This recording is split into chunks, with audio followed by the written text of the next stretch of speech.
Mandy.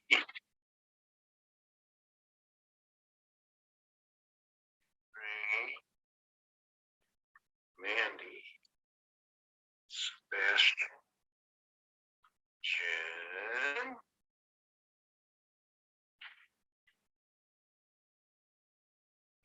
How are you? Good. How are you? Okay. I like Sebastian's thing, Pigeon Entertainment.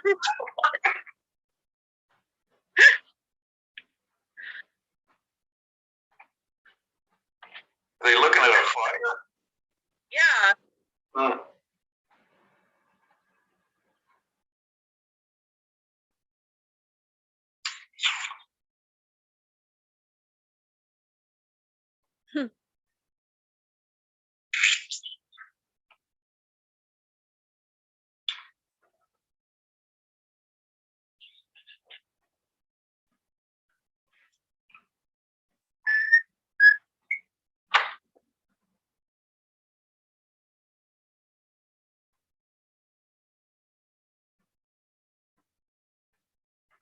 Where's everybody? I got a minute and a half. I want to wait until the last possible minute. Don't want to have to look at me any more than necessary.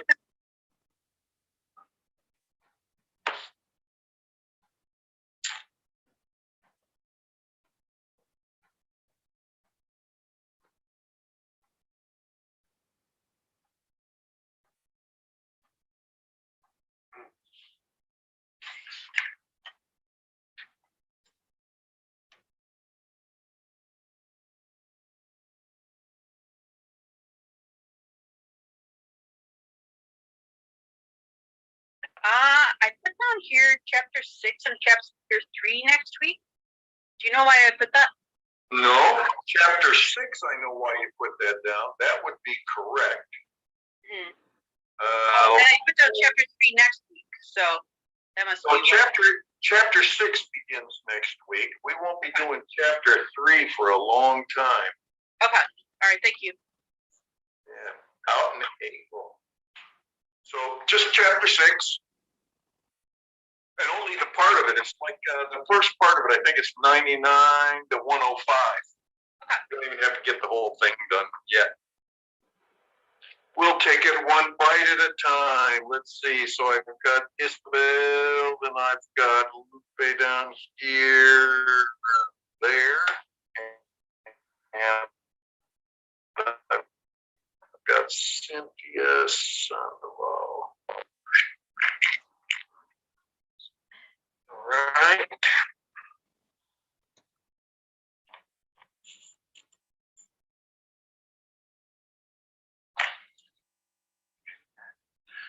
see. So we got Kendra's here. A few more to go. We're about halfway there. Here comes Arpod.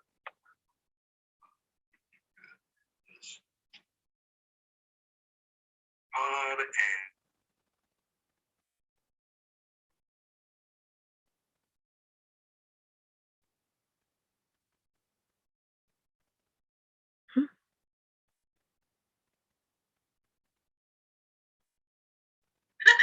that must be how you get extra credit. Pop. There you go. All right. Let's see. Vincent Maldonado is not somebody I recognize. Let's see. I got Ilani. And so who's on Vincent Maldonado?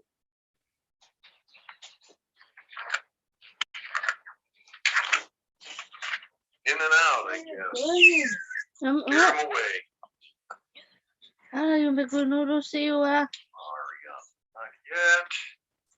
Golly, not yet. Oh, there's Ashley. I am here. I see you, kinda. I see your square. Okay, Vincent Maldonado. In and out again. Gally. Right. Selma is here.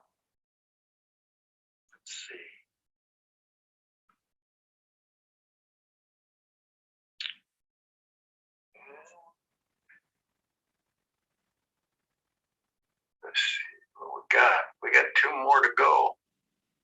I'll wait just 1 partial minute.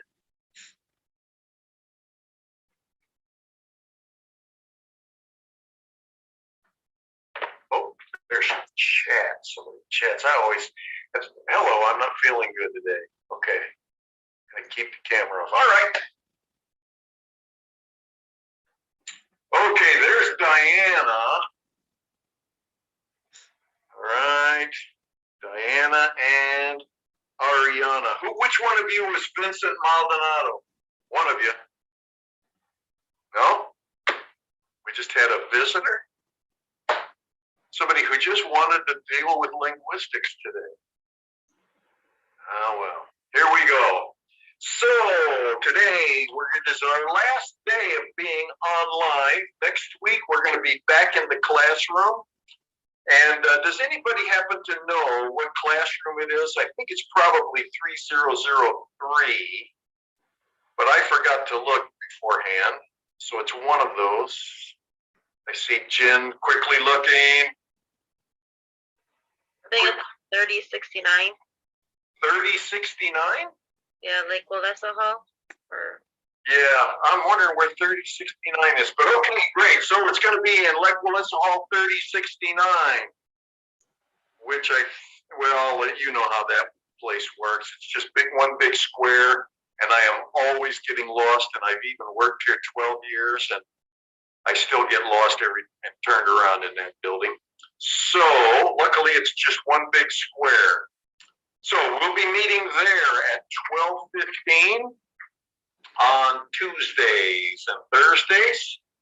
One thing I would like you to do before we get to class on Tuesday is go out onto D2L, and in the syllabus and assignments folder,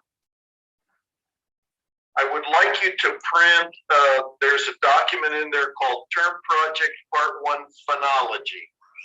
So you can either print it or have it on your computer ready to do, because what we're going to do, or ready to follow, is we're going to talk about the first part of the semester project. And I just want to, as we launch into phonetics and phonology, kind of keep you focused on where we're going to be going with it in terms of the term project. So please print that off or have ready access to it when you come in on Tuesday.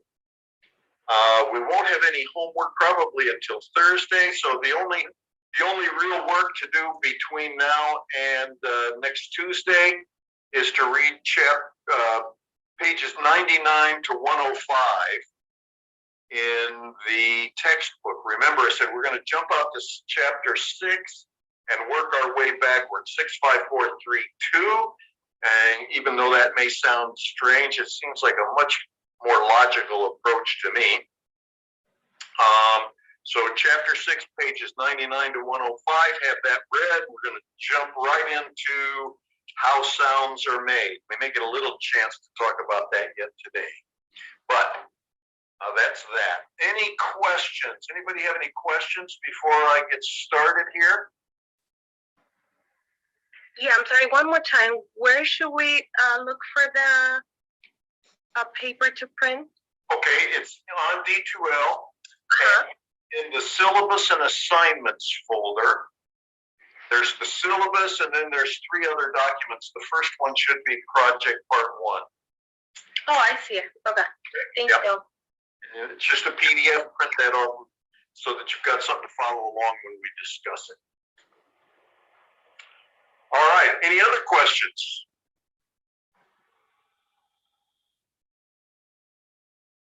Okay. So I'm going to assume that's a no. And we're going to kind of pick up where we left off last week. I'm going to share a screen with you. We're going back to the mind map that's out there.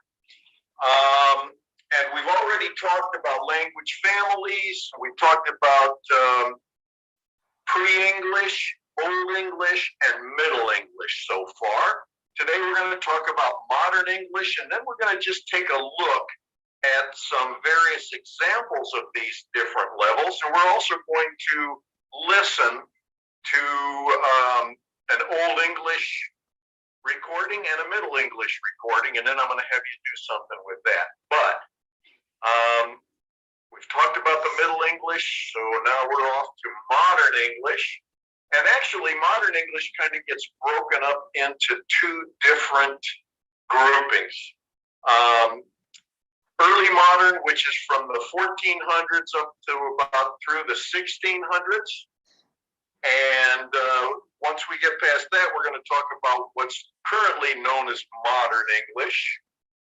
And that is basically from the 1600s up to the present. But as you might imagine, we go in there and look at some of the stuff from the 16th century, you're going to see that it looks very different from what we're used to. So we'll take a quick look at something like that as well. Looking at early modern, we start to get some changes in the English vowel system that have carried on into today. Over time, languages change, as we talked about with Daniels. Not only do we change words, but sometimes the sounds and how those sounds are made shift ever so slightly, and sometimes progressively to where what we would have heard in the past from a pronunciation standpoint is no longer what we hear today. And you can even see that happening between the north in the U.S. You go up north, somebody talks about a pen. I want to borrow your pen. You go down south and somebody calls it a pin. Well, there's even shifts within the U.S. when everybody's watching the same TV shows, and we still have some regional pronunciations that tend to be different from one another. As we get into the early modern, the French, the Old Norman and French tend to lose their influence, and we start to see a general London dialect of English begin to spread. And at this point, it's quite similar and something we would generally clearly recognize. We'd recognize it in hearing, and for the most part, we'd recognize it as we see it in reading. We also continue to have Latin and Greek entering the language. These are words coming in from Latin and Greek, oftentimes wrapped around the increase in scientific inquiry, and also the fact that people are beginning to travel. So at some points early on in Europe, you could go to university and you'd very likely study at the university in Latin. So you could go to Germany and go to a university. And I got another one that says 3003. So we'll check out the room location in a little bit. I'll make sure we talk about that properly and get that right. So, but the Latin and Greek come in because we've got scientific terms and engineering and technological terms. We've got more medical terms coming in. And as this is all occurring, this begins to add to our language. And we get additional loan words coming in from these languages as well as others, but primarily from Latin and Greek. And it's at this time that the Gutenberg press comes out or is invented. And if you're not familiar with the Gutenberg press, it was when we first ended up having we had printing presses with movable type. So it was no longer, if you wanted to print a page, you no longer had to carve that entire page up on some wood block. But now we've got actual individual letters, and those things can be moved around, and it really sped up the production of books. But something to notice here, when the Gutenberg press is coming in, is we're still fairly early in the early modern stage, and the spelling of words and the pronunciation of those words is in flux. And so part of what we see when we're looking at English and we think the English spelling is so weird is partly due to this period of time when everybody could kind of spell the words the way they wanted to because they had different views of what the proper spelling was. Things hadn't standardized yet. But through the Gutenberg press and the fact that suddenly everybody could read the same kinds of documents and it made it much more available than it had been in the past, this is where we hopefully begin to see some standardization in the spelling. But the early modern is here, 15th through the 17th century. Modern English from the 17th century, that being roughly the 1600s, to the present, kind of falls in right behind it. We have the Industrial Revolution that's occurring during that period, and we have additional new technologies being born, and with those new technologies, we also ended up having to have new words to represent them. What else happened here? Well, the American colonies are established. And one of the interesting things about colonial establishment where the language spread is once that language goes to another place, it tends to take a separate track in terms of changes. And so the way English in the Americas relates to the English of England changed in different directions. Same things happened with French and Canadian French. And same thing happened, as I mentioned last time when we talked about Ladino, where the Sephardic Jews were moved over to the Ottoman Empire carrying along the Spanish language with them. Their language stayed a little more steady, but what changes it did have changed in a different direction. And so now we've got American English and British English, not to mention that Australian English is going to be occurring in the later part of this period when the convicts are all sent off to Australia. So as the British Empire expands, we get borrowings from other languages because the British Empire is picking up English or picking up local words for the things that they need to say, as well as the English language is spreading out and then changing in different directions. At this point in time, we certainly now would see English much more like a loaner language than the way it was a borrowing language in the past. You know, you can chalk that up to things like language imperialism or where the money is where the people want to be able to do business. Early times, and so the English language actually spread out. But notice, we said that this is in the 1600s. Here's something written from 1611.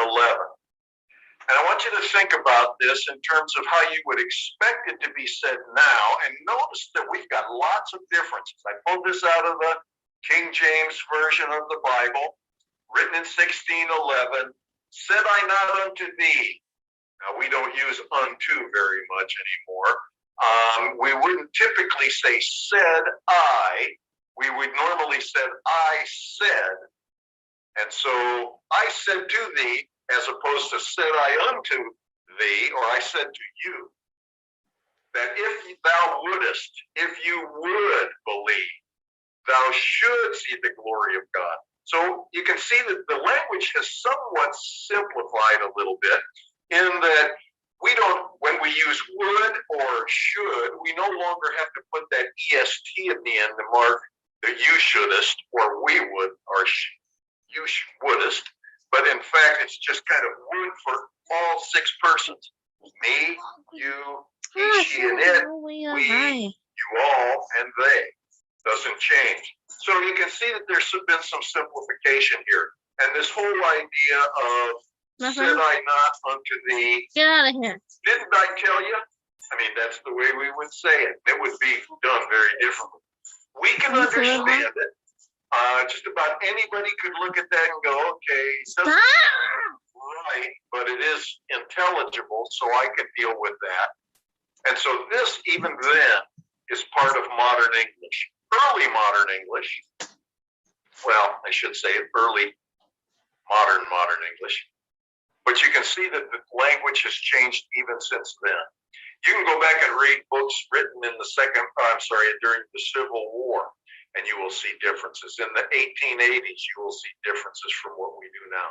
So it's just something to consider and recognize that language is always changing. So that kind of brings us all the way around from the earliest beginnings of English up until the present time.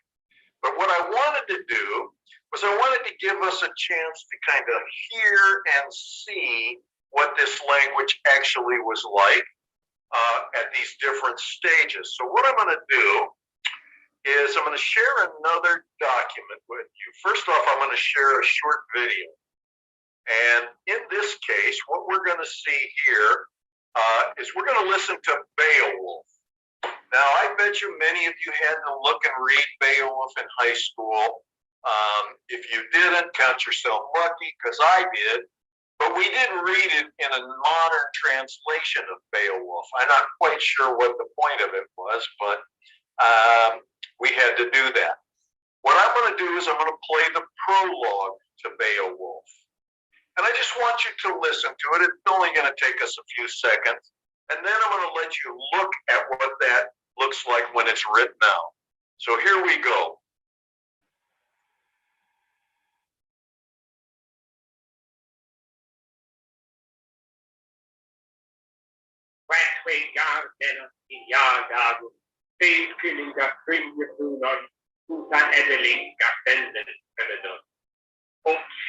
Shaving children around to one of them make the mellow settle hair. He to the airlock, sit on Adam where thou shalt put them.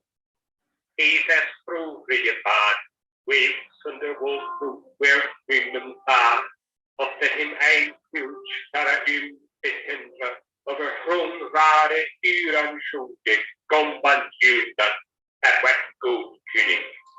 Okay. So, So you could hear that, right? Everybody was able to hear it? yes. Yeah. Okay, great.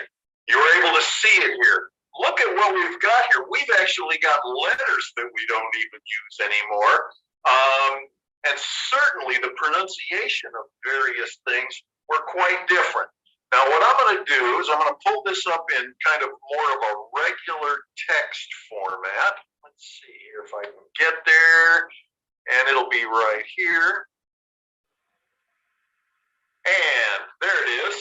Quakeway Gardenon and Yarnago. Blah, blah, blah, blah, blah. The only reason I can say that is, everybody can see this one? Mm-hmm. See this, right? Yeah. Okay, great. So I was in grad school and I was taking a class in historical linguistics where I had to run into this. And all of us had to meet at the professor's house.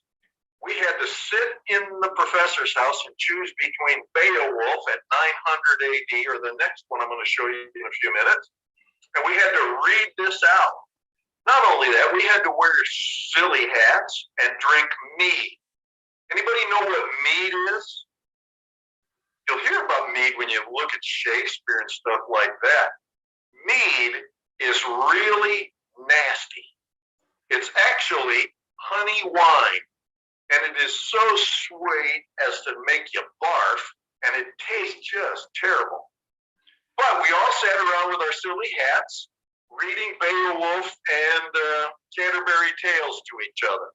But I've got a little exercise for you right now. What I want you to do is pull out a piece of paper, and I want you to go through this, and I want you to count the number of words that you recognize.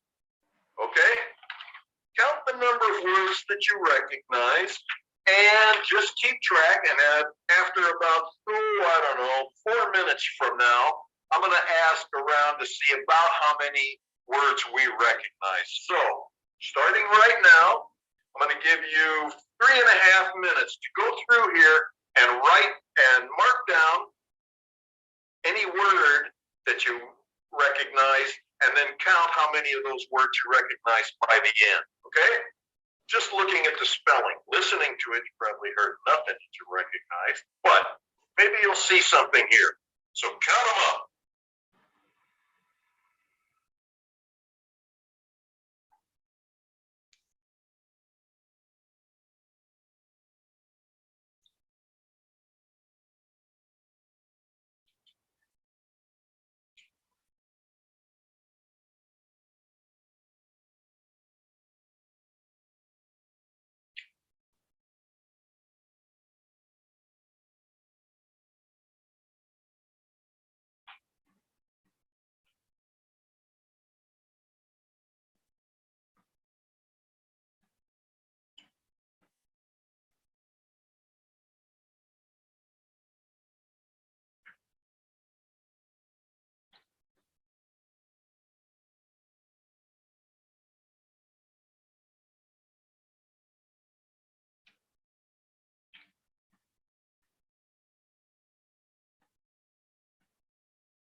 15 seconds to go.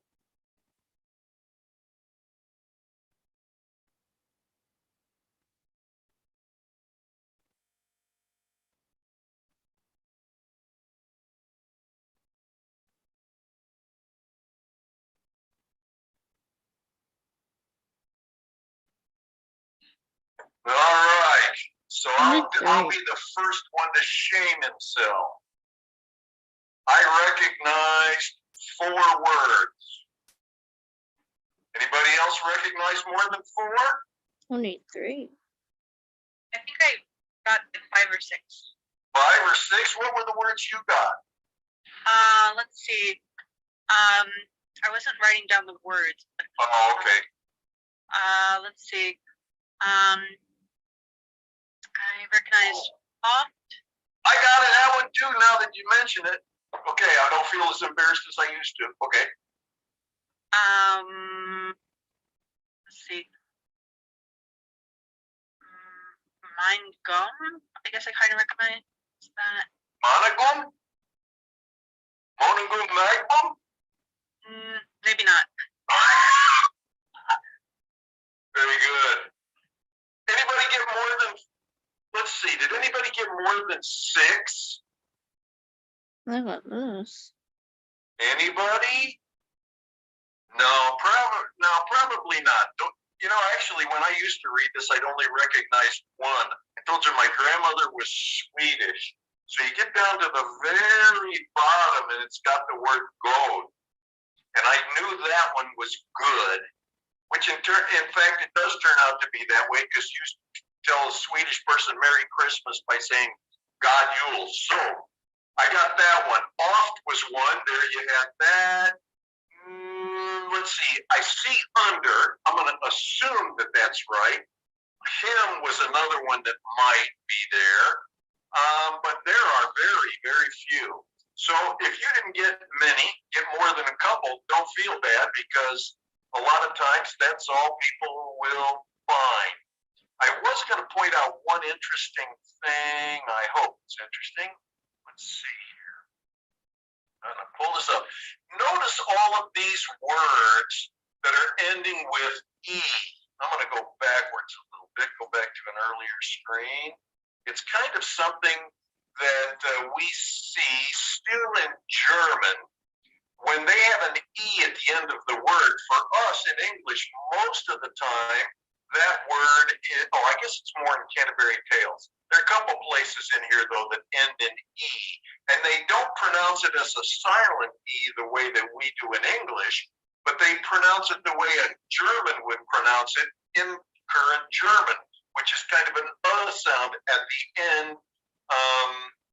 the end of a word. We use it to make the front vowel or the vowel before it a high, what do we call it? We called it a long vowel in grammar school, and but they use it as an actual word or sound to be pronounced. Okay, nonetheless, you've now seen Beowulf. You can feel great that you didn't have to read it and not understand anything, because you probably wouldn't have, and nor did I. Now, what I'm going to do now is we're going to move up from Old English. We just did Old English to something that I'm almost certain you've probably been faced with in the past, and that would be, we're going to look at the Canterbury Tales. Canterbury Tales. Shut up, you. There you go. We're going to go over here to this. Now, we're going to do the same thing, but just take a moment to listen to this. We're going to listen to the prologue here as well, and then I'll give you a written copy and let you try to figure out how many words you recognize. But here we go. We're going to just get down to the bottom of line 16, I think. Where begins the work of the Daughters of Canterbury? One April, it is sure and sorter, the Duke of March hath persed for the water, and fathered every vine in which the poor of which virtue engenders the food.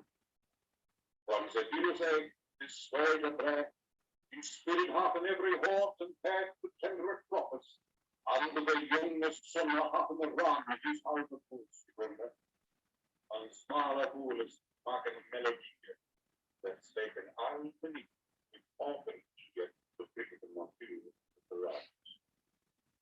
long and walks to dawn on pilgrimages, and farmers for forsaking strongest to their harvest food in sundry lands. And especially from every shearer's end of England to contemplate, I wonder. All right, now, this is the one I wanted to mention, the E, because it's kind of interesting. Remember, we said English, Old English, was very Germanic. We had a lot of German influence in it. And so here is where we start to see words that we understand, but we're still carrying that end of the letter or end of the word E, which is pronounced as a all over the place. Like suta, ruta, vena, let's see, and we're in sueta, bread, and so forth. So you can see that there's been this change, but that E, no longer spoken in English, is still a feature of German. So it kind of gives us a feel for our linkage back to German once again. Now, I'm going to bring up the Canterbury Tales, and I want you to do the same thing here. Wandered April with his sure as food. Just count up the words that you think you recognize. Don't be too liberal with yourself. But count them up, let's know at the end, and I'll tell you how many words were in each one of these so that you can see what percentage of the words you understood.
All right, I got about 60.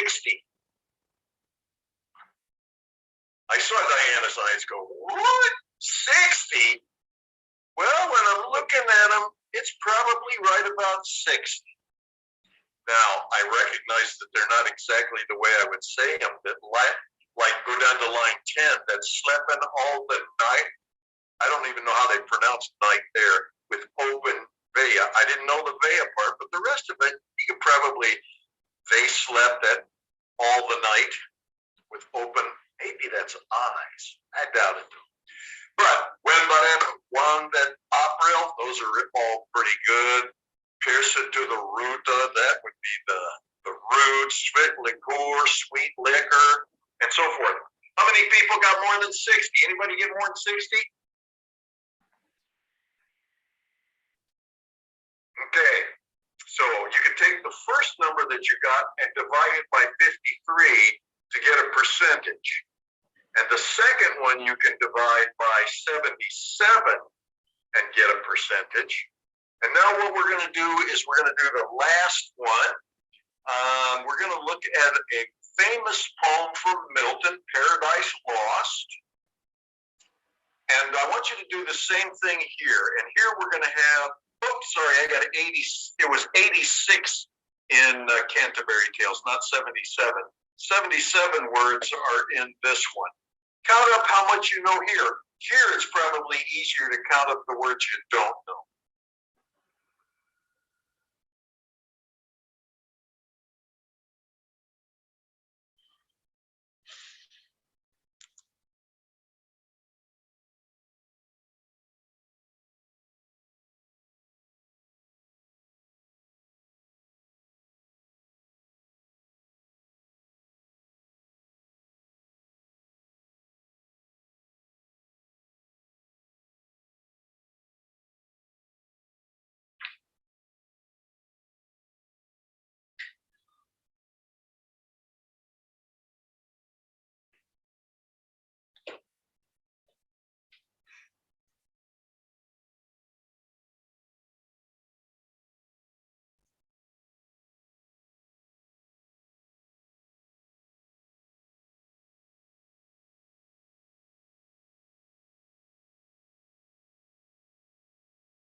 Do you pretty much understand all of this one? Pretty much everything, right? What words don't you know? Scion? Scion, yes. You know what? I find that to be the most interesting word. It's just misspelled from what you would normally think of. But I had a woman who was from Israel who said the same thing. I don't know what Scion is, but it is the word Zion. Z-I-O-N is the current spelling of it. And it talks about Jerusalem and Zionists and so forth. Any others? I didn't get Horeb. Okay, Horeb. That one's a little hard, but it's Mount Horeb, which is talked about in the Old Testament, which is, I think it's the same as Mount Sinai. So Mount Horeb or Sinai would be the same thing, but most of us aren't going to recognize that. But that's what that one is. I think the rest, those are usually the only words that people miss. Notice we still have some of that holdover on verb endings like didst that we don't have to have anymore. In the old days, we might have had didst, which would have been, I don't know, probably third person singular for did. In English now, did is did for all 6 positions in there. And so as you get through there, this one you can see, we've moved along. Now we can recognize pretty much everything that is there. So that just kind of gives you a taste of how English has changed going along.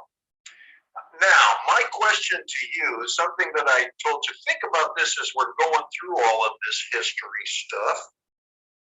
How might this new knowledge about the history of English play into anything that you would be teaching to ELLs or English language learners? Anything out of this history that helps explain anything? I was thinking if they were German, maybe they might gravitate towards the Old English. Okay. So some people from a Germanic background, that one might actually include more than just German, right? It could be Swedes and Danes and Norwegians and so forth. They have a better feel for Old English, maybe, than they would with the modern English, but just the opposite of us. That's an interesting point. What else? these things coming in from all over, how does that impact English? How is that impacting us?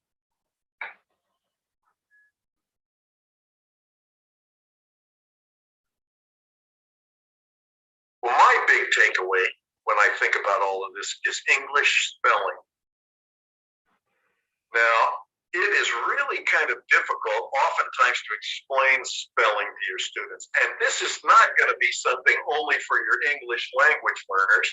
Most of us probably went to school all the way from kindergarten through high school in the US, and we found spelling errors or problems in learning how to spell. We probably still make spelling errors because some things just don't make sense.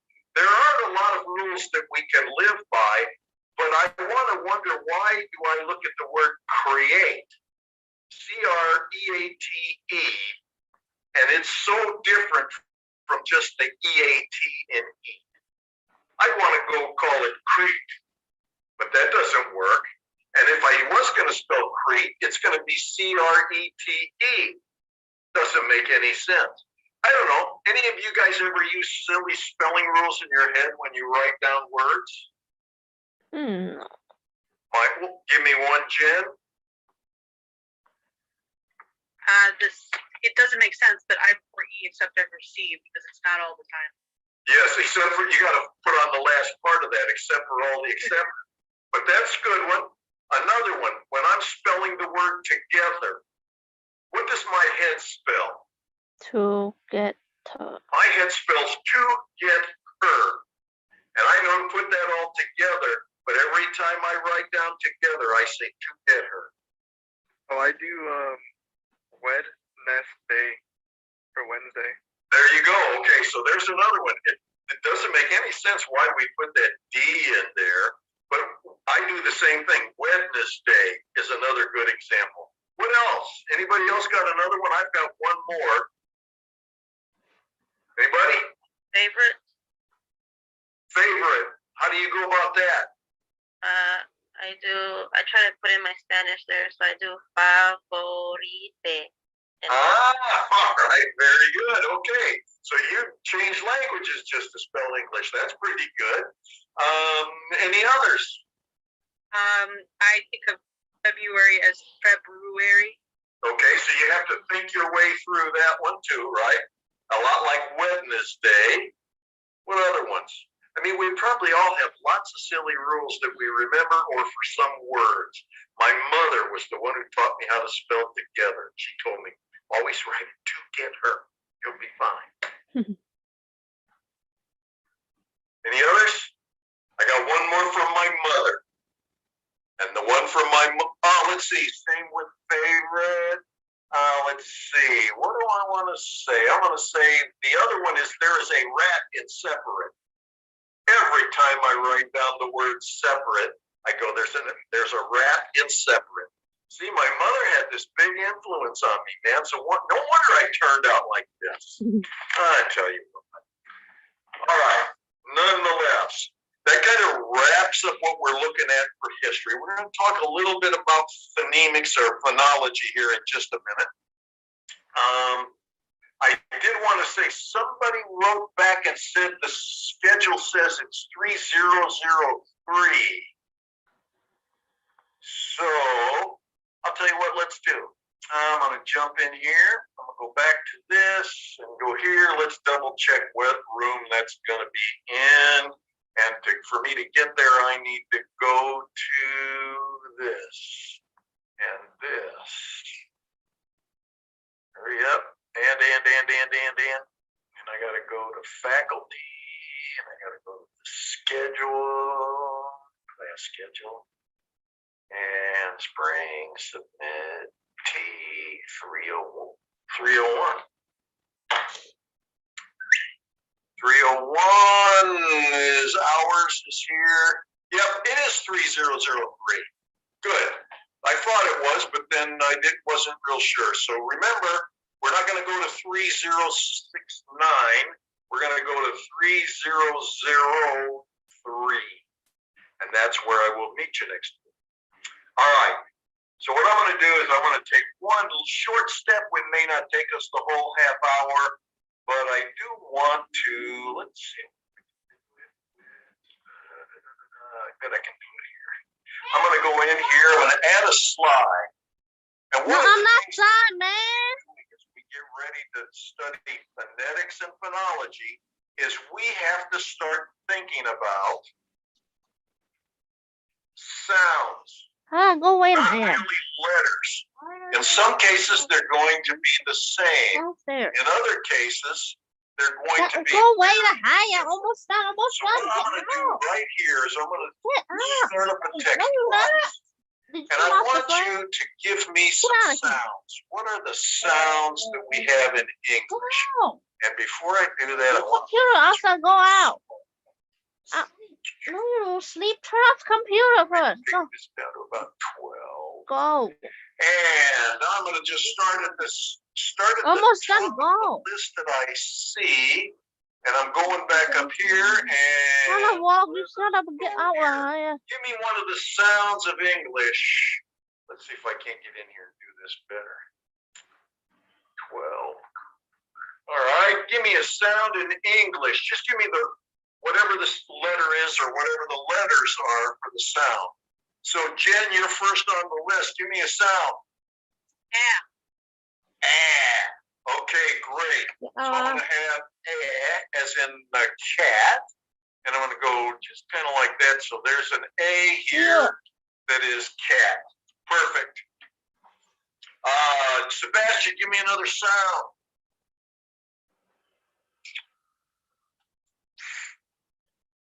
S? Yeah. Great. So we know S, we got all kinds of S words. I'm not going to even change that because we know what an S is going to sound like. I'm down to Lorraine. Lorraine, give us another English sound. F.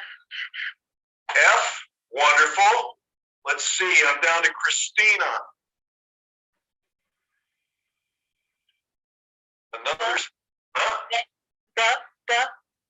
B? Yes. All right, that's fine. Then what do we got? And I need to make these all lowercase on purpose, so we don't want to forget that.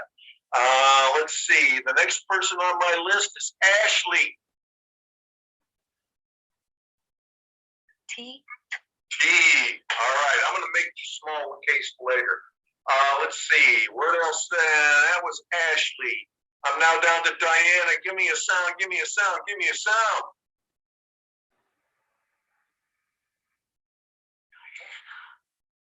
Oh, sorry, I was on mute. It could Come on, pay attention. Where were you?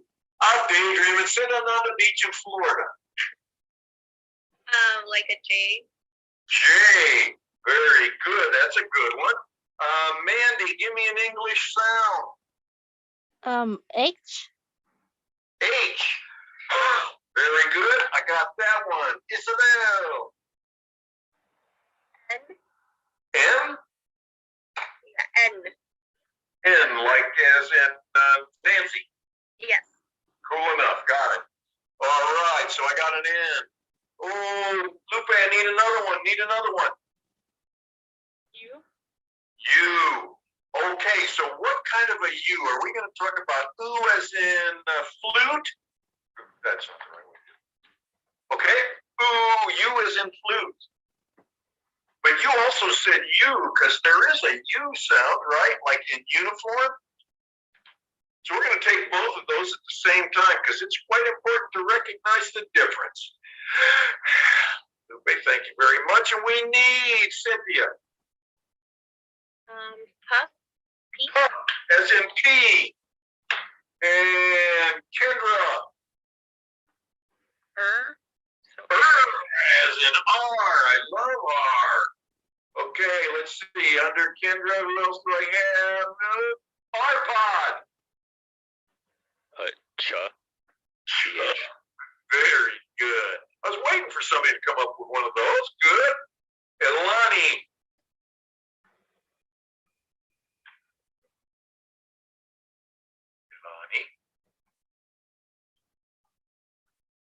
Elani.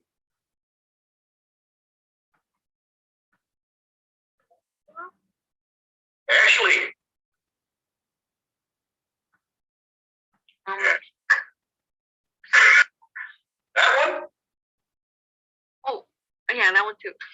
That one and the C, right? Yeah. Great, wonderful. I guess we could go up here and do something really weird, kind of put a C there, because sometimes that's what the C sounds like. That's a good one. Did you see that, Alani said her microphone doesn't work? Oh, I didn't see that. I keep forgetting to look at the chat. Thank you very kindly. Okay, Alani. Got it. Won't be a problem next week because we'll all be in class. Golly. How do you say your name, Golly? Like my full name? Oh, I got that part. That's going to be Galilea, right? Yeah. I think you just call me Gally. Yeah. Okay, cool enough. I will do it that way then. What do you got for a sound? G. Gus. Well, that lucked out. Selma. E. I'm sorry? E. E as in eat? Yeah, I was thinking also like 2 E's, like Okay. 2 E's. We can do it like that. All right, so that's a good one. We'll do that. That's perfect. Ariana. D. D. Okay, that's a good one. All right, I'm going back up to the top of my list. I'm going to have to go back to the bottom of that, though. Okay, I got to go grab the, oh, man. John, can't control, do it. All right, now I'm going to go back down to there. Okay, so, Jen, we're back to you, man. It's getting harder because we've run through a lot of them, but there's still plenty to go. Okay, A. A, as in 8? Okay, cool. Got that. Ashley, I don't know, you got cheated by having to be right there, but you're right there in the list, so I'm sorry. Ashley. Like F. All right, very good. Gally.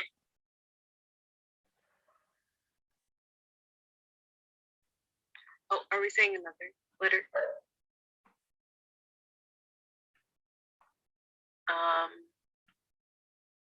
Z. B.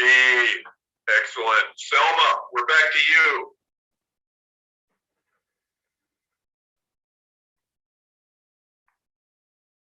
O. Oh, as in oat. I love it. Very good. Okay, Ariana. M. M. All right, very good. And then let's see who's after Ariana. Diana.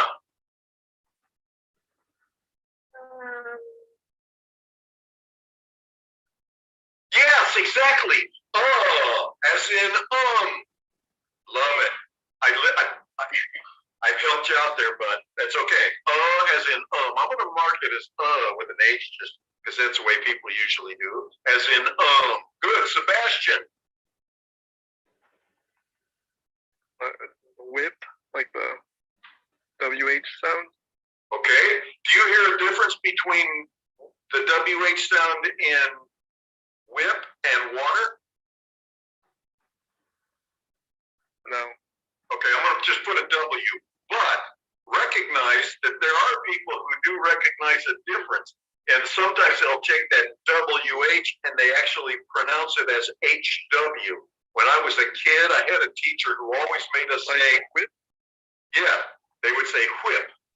And I don't think that's really true, but it doesn't matter what I thought because I was only a little kid. She was a smart one. But sometimes people do that, and so we'll run into that one before we get done. But some people do pronounce it that way. Lorraine, we're back to you, buddy. L. Okay. Did you also give me the R? No, I gave you the F. Oh, okay. Well, I must give you extra credit for giving me L and R both. Nope. Sorry, Christine. Z. Z? We got a Z. Oh yeah, I see. Okay.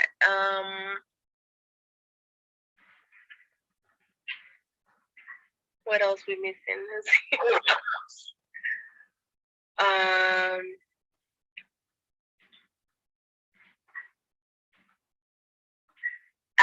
You have M in there too. How about Can't think of any right now. Everything is there, I guess. Can't think of any more, that's fine. I'm gonna jump down to Mandy. Can you come up with any more letters? Not letters, I'm sorry, sounds.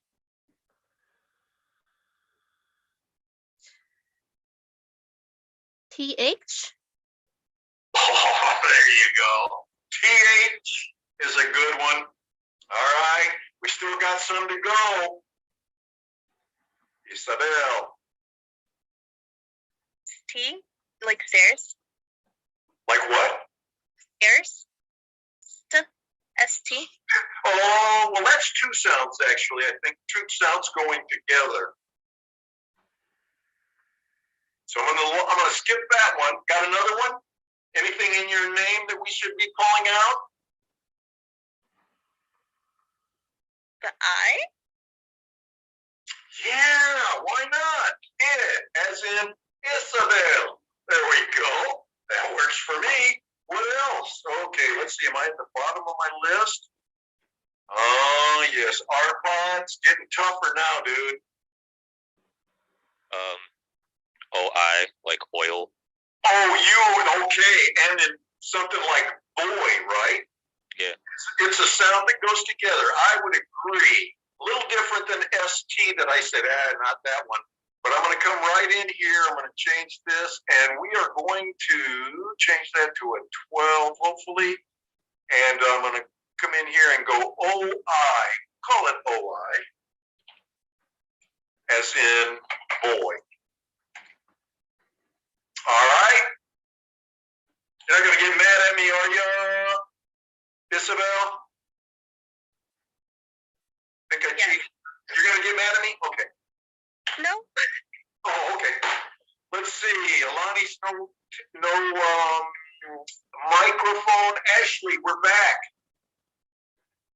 OU, Like what? like dough. Like dough. Well, in that case, I'm going to say dough. The only thing I'm hearing is the O. But I will say maybe out. Oh yeah. Maybe. About, out and about. Ow, ow, ow. That's kind of one sound. We'll talk about those vowels that seem to combine. Gally. GH, like in tough. Well, that's like an F, right? Oh, yeah. What about PH? PH is an F too. See, now this is where it starts to get tough because we're so used to the way we spell things that we don't think about how we say things. Can you come up with one? I mean, there's probably a few more, but we're gonna probably stop right after you, Selma, and Ariana. If you can come up with 3. Ellie, got anything?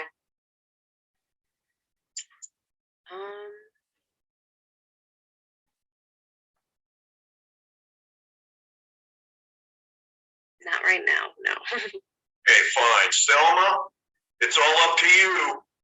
B. I'm sorry? B. Give me a word with it. Like V. Like verb. Like Isabel Chavez? Yeah, the V. See, I was trying to get her. I think it was her I was trying to get. Give me a V. But now we got a V, so we're good. Ariana? UE, UE like what? like true. Well, then all you're hearing is the U, right? Yeah. But I got one of yours. How about the A in Ariana?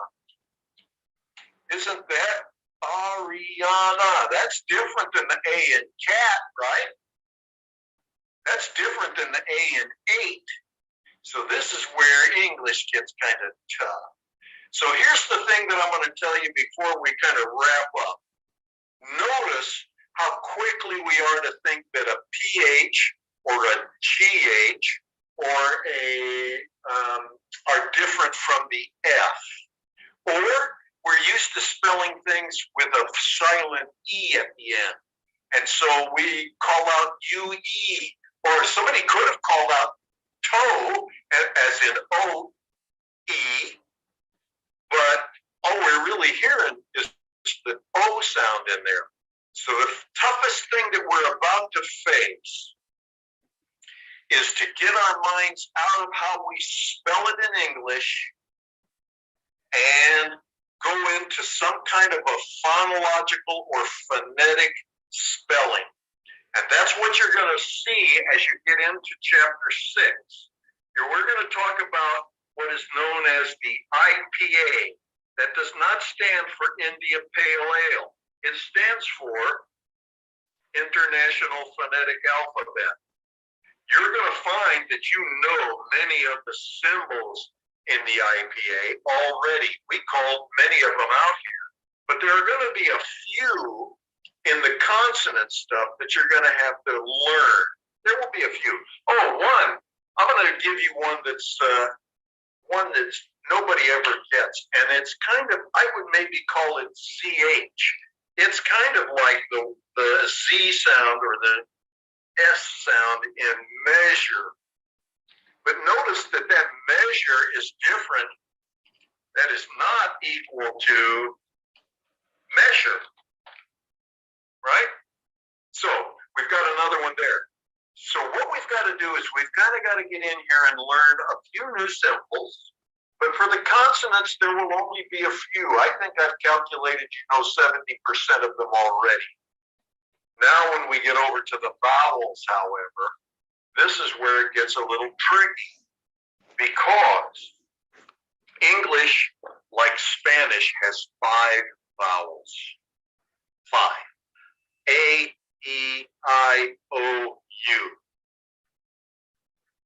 Unlike Spanish, that also has 5 vowel sounds, A, E, O, U, we probably got 15 vowel sounds. Here's an example. The A in cat is different than the A in 8, which is different still from the A in Ariana or father. Those are different sounds. And if we don't distinguish them, we would be teaching our students how to mispronounce things. So we're going to be jumping into this on Tuesday. I want to give you a little time. I'll even give you extra 10 minutes of class time to be able to go over and start reading pages 99 to 105. Spend some time there because we're going to be dealing with phonetics and phonology for quite some time. Let me make sure I know what's going to happen in pages 99 to 105. 99 to 105 is exactly what I thought it is. Okay, so 99 to 105, it's going to take us through vowels. I've got 1, 2, 3, 4, 5, 6, 7, 8, 9, 10, 11, 12 vowel sounds here, plus a few that are combined sounds like Arpad brought up the oi sound. And somebody else brought up the ow sound. So we're going to see those as different. But read through pages 99 to 105, read it thoroughly, and then we're going to start talking about it directly on Tuesday. Okay? Okay. Now this will be tough. I'm going to tell you, I don't know why it's so hard, but I'll tell you quite honestly, when I took it, we had 25 people in the room, and there was only one person who thought that class was easy, and it was somebody who already had a bachelor's degree in linguistics. So this is going to be tough in that it's kind of a new way of thinking. We're getting out of having been blasted for spelling the way we're supposed to spell. Suddenly I'm going to take that away, and what we're going to do is we're going to spell things phonetically. And it'll be something hard, but it's something to get used to. Once you get used to it, I think you'll find that it's not all that tough, okay?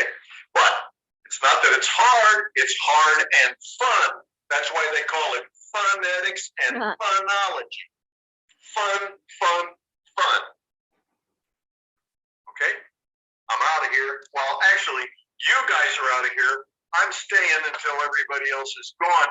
If you have questions, please shoot them at me. And if not, enjoy the weekend. Thank you. Okay, bud. See you later. Thank you. See you next week. Okay, very good.